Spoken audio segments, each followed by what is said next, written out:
Fala pessoal, como tá a vida? Hoje eu tô aqui no alto da serra, tô aqui no Twin Peaks, que é a parte alta aqui da região mais central aqui de São Francisco. Eu hoje gravei mais cedo lá passando a San Mateo Bridge. Aí eu comentei lá num texto a pergunta, acho que número 2 do breve catecismo. Então depois você assiste o vídeo aí, comenta também, dá uma gracinha aí, faz um comentário aí. Essa coisa da sala de aula, né? A gente mais antigo da sala de aula, eu gostava da sala de aula mais interativa, a pessoa perguntando, a pessoa pelo menos interagindo ali. Na internet funciona um pouco assim também. Então fala aí se gostou, se não gostou, o que que tá ruim, o que que tá bom, pra gente ir procurando melhorar. Eu vim aqui hoje, parei aqui perto, aí vou descer agora para comer alguma coisa, mas aí é importante a gente fazer também aquela ideia de cumprir alguns propósitos, né, algumas obrigações. Então eu tô sentindo uma pegada assim de orar pela cidade, orar pela Bay Area de uma maneira bem completa. Então eu peço que você se engaje nisso aí também. A cidade tá ali embaixo, ó.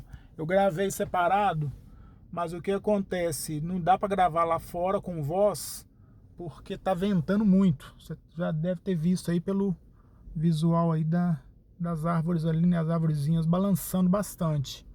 Então tá um pouco difícil lá de Tá um pouco difícil de gravar lá fora. Eu gravando mesmo o visual da cidade, o celular quase que era tirado da minha mão. A torre tá aqui do outro lado também, ó, bonita. A torre do joguinho, quem jogou o joguinho sabe. Depois eu falo pra vocês o que era o joguinho. E hoje eu vou aqui pegar, agora a gente vai ter 8 minutos, mas é uma leitura rápida, falar a respeito do Salmo 119, que é o outro trabalho que eu estou fazendo paralelo. Interessante lá pro material que eu gravei pela manhã, que era falando a respeito justamente da Bíblia. A pergunta número 2 do breve catecismo, ela pergunta a respeito de como que a gente sabe a respeito da vontade de Deus para nós em relação a conhecê-lo, a viver com ele uma intimidade, a saber a vontade dele para nossa vida. O primeiro passo é a questão da leitura da Bíblia. Você vai ver ali a história do povo, né, desde Adão e Eva, trazendo até o contexto que a gente está vivendo aqui, né, a iminência talvez, a iminência, sim, da volta de Jesus. Então, eu costumo ter uma ideia de que, para um contexto de hoje, nós somos uma segunda geração de João Batista. Então, quando a gente está aqui antes da segunda vinda de Jesus, é uma missão importante. Você pode se engajar nisso aí também. Então, para isso, conhecer a palavra. E a palavra tem um texto na Bíblia que ele especificamente, né, além de vários, mas tem um capítulo longo, 119, que fala a respeito disso. E nós estamos fazendo a leitura desse capítulo. Então é um capítulo longo, a turma tem um pouquinho de preguiça, que eu sei, de ler ele todo, de fazer um estudo em cima dele todo. Então eu estou indo a cada dia fazendo aí a leitura de 8 versos, né, cada estrofe, vamos dizer assim, e fazendo um comentário aí dentro daquilo que eu percebo da minha vida de leitura da palavra, a minha vida como leitor de literatura e professor de português, literatura, produção de texto. Então Deus deu pra gente essa bagagem aí e isso não pode ficar, vamos dizer assim, enterrado, né?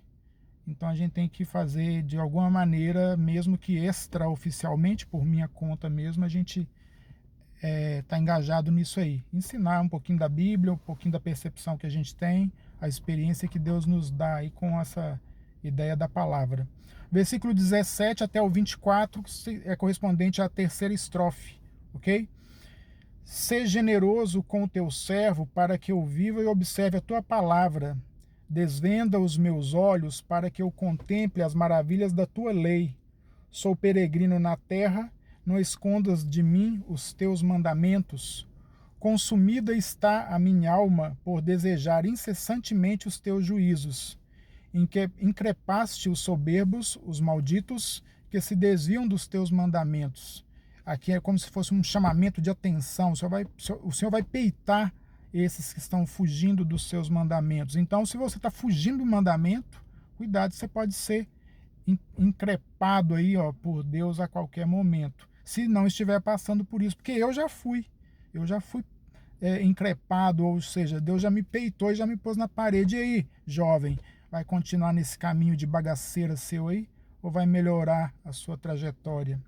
Versículo 22, tira de sobre mim o opróbrio e o desprezo, pois tenho guardado os teus testemunhos. Assentaram-se príncipes e falaram contra mim, mas o teu servo considerou nos teus decretos. Com efeito, os teus testemunhos são o meu prazer, eles são os meus conselheiros. Olha só, até o versículo 24. E isso aqui vai, de certa forma, eu sempre estou falando isso, vai refletir o que aparece no versículo 1 desse mesmo capítulo, 119, e que encontra repetição também lá atrás no Salmo número 1. Bem-aventurado o homem que não anda no conselho dos ímpios, não se detém no caminho dos pecadores e não se assenta na roda dos escarnecedores. Antes o seu prazer está onde? Na lei do Senhor, e nessa lei ele medita de dia e de noite.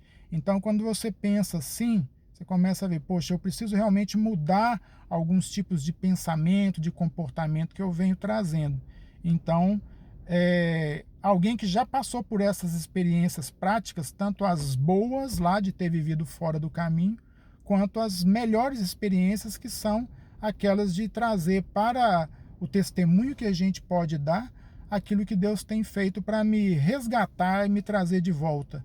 Então, o tempo do cajado no pescoço não é gostoso mesmo, não. A gente fica envergonhado, a gente fica tímido, a gente fica triste, extremamente destruído mesmo.